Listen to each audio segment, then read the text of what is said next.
Hello everyone, my name is Arya Ajay Kursarkar and I am a legal intern at Lexen Company. Uh, Today I'm a student of 4th year BLB from GR Kari College of Law, Margao, Goa, under Goa University. And today I'm going to be talking on the topic of time from which registered document operates under the Registration Act 1908. And the sole purpose of making this video is to spread awareness about the time from which registered documents can be operated. As per the Registration Act 1908. So Section 47 of the Registration Act 1908 says that provides time from which registered document operates. A registered document shall operate from the time from which it would have commenced to operate if no registration thereof has been required or made, or not from the date of registration. A bare reading of this provision of Section 47 will show that the registered document will operate from the time from which it would have commenced to operate if no registration thereof was required by law, and not from the time of registration. The moment it was registered, the title in the property would pass to the transferees from the date of its execution, which was held in the case of Milka Singh versus Tara Singh, and in Polos Devasi versus Kutti. As between the two registered document, the date of execution determines the priority.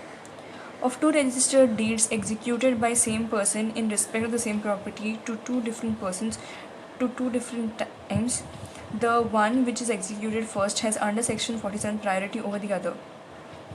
Although the former deed is registered subsequently to the latter, Narayan versus Lakshman, under Section 47 of the Registration Act, a registered document will operate from the time from which it would have commenced to operate, if no registration thereof has been required or made, and not from the time of its registration.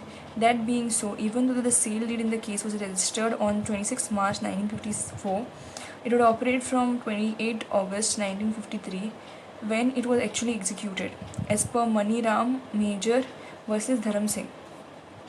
This section authorizes the presentation of document for registration by authorized persons, also that is by representative or a sign of the executor.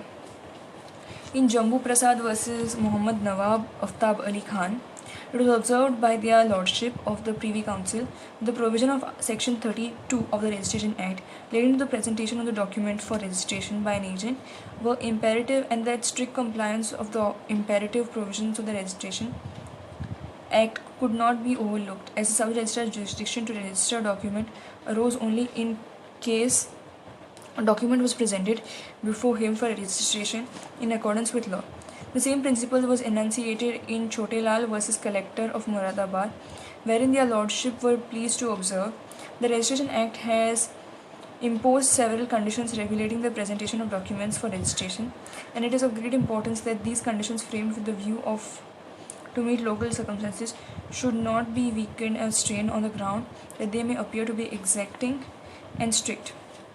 In the above case, the question which arose for consideration related to presentation of the document for registration by a duly authorized person under Section 32 of the Registration Act, which was held in Babumal versus Chandini.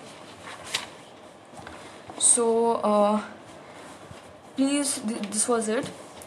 Please do like, share, subscribe and comment on my video, and please do like and subscribe to the channel LexClick, and make sure to press the bell icon to get notifications when you post a new video. Also, please give me a feedback on this video and previous videos, which you can see on this YouTube channel. Also, if you have any questions related to this video or any previous videos, please post in the comment section below. I'll reply as soon as possible. Lastly, this video doesn't solicit any type of promotion or advertisement as per the guidelines of the Bar Council of India, and the sole purpose of making this video is for educational purposes only. Thank you.